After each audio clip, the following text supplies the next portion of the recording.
So there's been obviously a lot of interest and talk over the last several months around wearables in terms of smartwatches.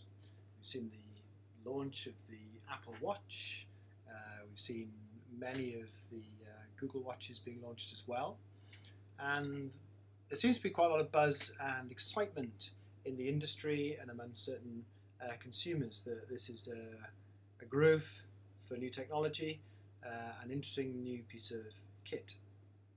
Now, from our perspective in the book, on the one hand, if you forgive the pun, that was pretty bad, I guess, there's a lot of sort of attraction to these sorts of devices which offer glance-based interaction with mobile services.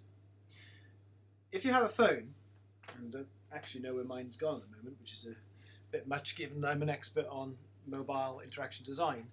If a phone, then there's the tendency to bring out the device and to quickly get sucked into all that it offers. And what we argue in the book is that then might detract from looking a lover in the eye or smirking a joke with a fellow around a table at dinner. With glanceable devices and services, there's the design aim to give quickly the information that somebody needs, perhaps right at that moment. So a quick turn of the wrist, just like checking the time, gives you all you need, and then you can continue with your eye contact face on into the real world.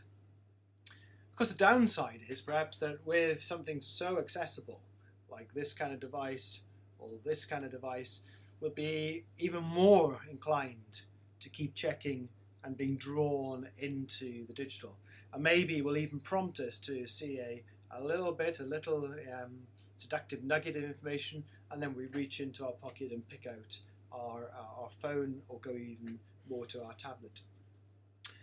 Now, think back to the time before mobile devices, certainly before smartwatches, and we had, I guess we still have them, don't we? We had devices like this. It's a telephone. And this telephone sits happily doing nothing most of the time. And then occasionally it will ring. And that ring really does demand my attention. And I'll answer the phone, and there will be someone, or occasionally, quite annoyingly, something, a machine that wants to fully engage with me. Now, I wonder what would happen if we started to think about our apps and the services we produce with that sort of lens. So how could we design our services so they only grab the attention of a user when they really had to? A bit like the ringing of a phone. Now, in the book, we talk about apps that bite back.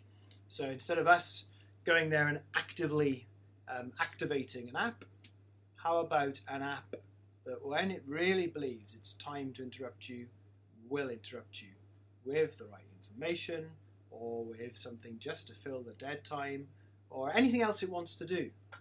But it doesn't do that until it's sure that what it's doing is really valuable to the user. And that could be an important piece of information, or it could be a piece of trivia just to pass the time. I wonder what you can think of. How do you build apps that can bite back?